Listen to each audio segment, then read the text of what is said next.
11th वालों के लिए हम पढ़ने जा रहे हैं क्लास फंक्शंस ऑफ लिवर, यानी कि हमारे अंदर जो ऑर्गन लिवर है उसका क्या काम है, उसकी डिफरेंट फंक्शंस जो हैं। 11th में ये टॉपिक है एनिमल फिजियोलॉजी में, तो अभी हम यही पढ़ने जा रहे हैं। तो देखते हैं कि जो हमारा लिवर है ये बहुत ही इम्पोर्टेंट ऑर्गन है हमारी बॉडी का, तो इसके बहुत सारे काम है। तो वो काम हम देखेंगे कि लिवर हमारे लिए क्या क्या काम करता है। तो सबसे पहले हम बताते हैं कि जो लिवर होता है ये बाइल प्रोड्यूस करता है।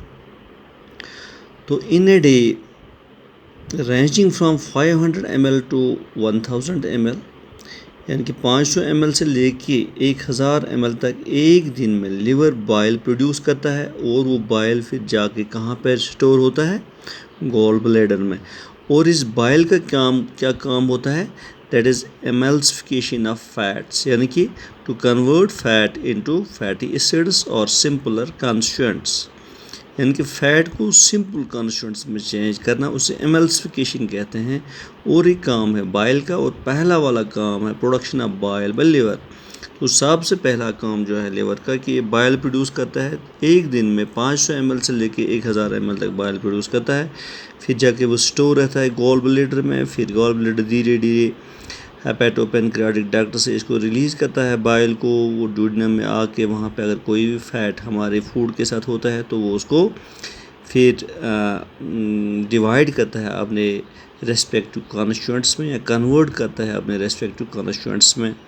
तो दूसरा काम है एक्सक्रीशन, यानी कि हमारे अंदर जो भी टॉक्सिक सब्सटेंसेस बनते हैं, जैसे यूरिया बनता है एमोनिया से, या कार्बन डाइऑक्साइड बनता है, तो यूरिया फिर निकल जाता है यूरिन से बाहर। या इसी तरह बिलीरुबिन बनता है, या कोलेस्ट्रॉल, मेटल आयन्स या अदर वेस्ट प्रोडक्ट्स बनते हैं, वो भी बाहर चले जाते हैं with our faeces at the duodenum site, यानी कि लिवर से ये पहुंच जाते हैं डूडिनम में। ये सारे एक्सक्रीटिव थिंग्स हैं, ये सारे टॉक्सिक थिंग्स, चाहे इसमें बिलीरुबिन आता हो, इसमें यूरिया आता है, या इसमें कार्बन डाइऑक्साइड आता है, या कोई और वेस्ट प्रोडक्ट्स आते हैं, कोलेस्ट्रॉल आता है एक्सेस, तो डूडिनम से ये जाता है बाहर विद फेसेस।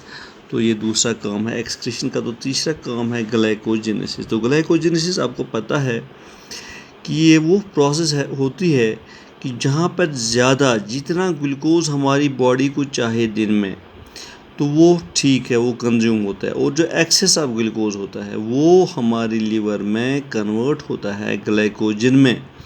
तो यही लिवर जो है ये फिर हमारी बॉडी को बचाता है, किससे,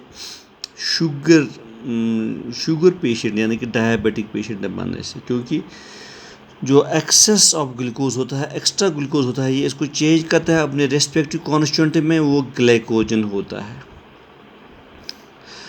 किसकी मदद से, एक और सिक्रीशन की मदद से, उसका नाम है इंसुलिन, और वो इंसुलिन आता है पेनक्रियाज से। तो पेनक्रियाज जो हमारा नेक्स्ट ऑर्गन है, वहाँ से एक सिक्रीशन आती है इंसुलिन, वो इंसुलिन पहुँच जाता है यहाँ पे। तो यहाँ पे ये ग्लूकोज को चेंज करता है ग्लाइकोजन में। तो चौथा वाला काम जो है लिवर का इम्पोर्टेंट, लिवर जो है ये मेन और चीफ ऑर्गन है जो बहुत सारे इम्पोर्टेंट काम करता है बॉडी के लिए। अगर लिवर न हो फिर प्रॉब्लम आती है। तो लीवर का ये चौथा वाला काम है डिटॉक्सिफिकेशन। तो एक इंसान को या एक जानवर को ज़िंदा रहने के लिए उसका जो लीवर है उसका हेल्दी होना बहुत ही ज़रूरी है। जो भी टॉक्सिक सब्सटेंसेस होते हैं हमारी बॉडी में, इनको कन्वर्ट करता है हार्मलेस सब्सटेंसेस में, यानी कि नॉन टॉक्सिक सब्सटेंसेस में कन्वर्ट करने का काम भी लीवर का ही है। फॉर एग्ज़ाम्पल एक केमिकल बनता है हमारी बॉडी के अंदर, तो वो है प्रेसिक एसिड। तो ये एक टॉक्सिक सब्सटेंस है मेटाबॉलिज्म के दौरान। तो इस प्रेसिक एसिड को न्यूट्रलाइज करता है हमारा लिवर, और जो इसका टॉक्सिक नेचर होता है वो टॉक्सिक से नॉन टॉक्सिक नेचर में चेंज होता है लिवर सेल से। तो नेक्स्ट वाला काम जो है वो है होमोपोसिस। तो होमोपोसिस क्या है, या हीमोपोसिस। तो हीमोपोसिस एक वो प्रोसेस होती है जहाँ पे ब्लड कॉर्पस्कल्स जो हैं या ब्लड सेल्स जो हैं वो बनते हैं, लिवर उनको बनाता है। तो लिवर जो है ये रेड ब्लड सेल्स को बनाता है एम्ब्रियो में, यानी कि एम्ब्रियो जो डेवलपिंग फोर्ट्स होता है वहाँ पे जो एम्ब्रियो होता है, तो वहाँ पे उस एम्ब्रियो में रेड ब्लड सेल्स जो होते हैं वो लीवर ही बनाता है। सो जो रेड ब्लड कॉर्पस्कल्स होते हैं इनकी फॉर्मेशन भी होती है लीवर में ही। तो नेक्स्ट वाला इम्पोर्टेंट है वो है सिंथेसिस ऑफ ब्लड प्रोटीन्स, यानी कि फिब्रिनोजन है, प्रोथ्रोम्बिन है, ये वो वाले प्रोटीन्स हैं जो हमारी ब्लड क्लॉटिंग या कोगुलेशन में हमें मदद देता है।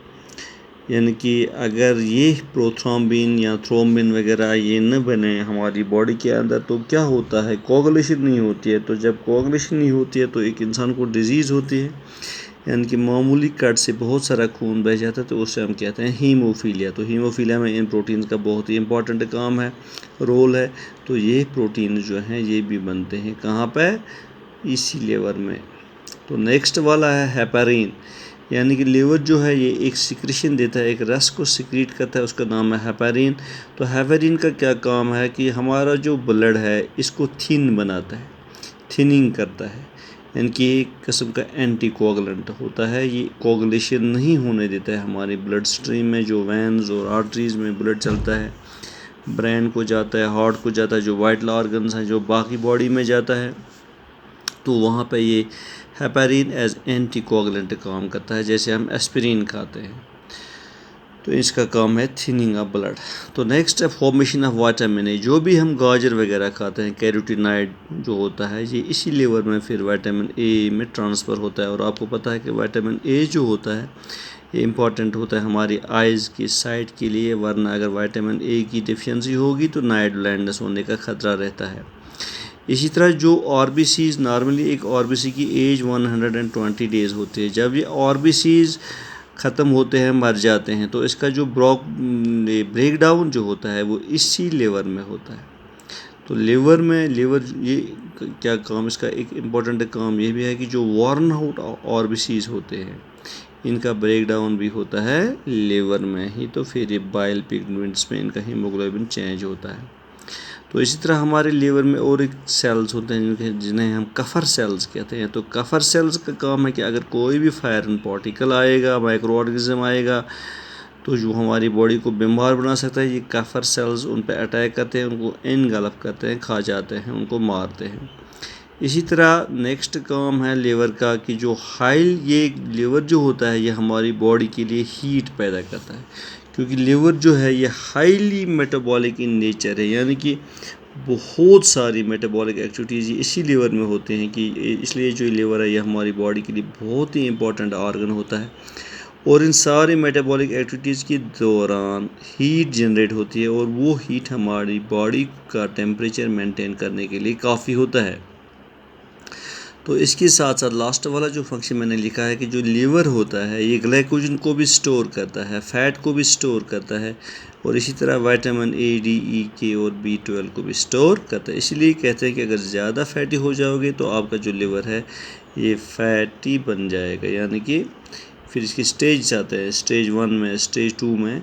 इसी तरह ग्लूकोज जो है इसको भी स्टोर करता है। अगर एक्सेस हम खा जाएंगे ग्लूकोज, या अगर हमारा इंसुलिन अच्छी तरह से रिलीज़ नहीं होगा पेनक्रियाज से, फिर एक इंसान को ये डर रहता है, एक इंसान को एक प्रॉब्लम होती है जिसे हम डायबिटीज़ कहते हैं। तो ये कुछ इम्पोर्टेंट फंक्शंस थी रिगार्डिंग द लीवर की। जो लीवर होता है ये हमारी बॉडी के लिए क्या क्या काम करता है। तो कुछ मिला के मैंने 10-12 यहाँ पे फंक्शंस बता दी लीवर की। तो होप आपने इसको एंजॉय किया होगा, आपको समझ आया होगा ये topic. Have a good day, thank you, take care.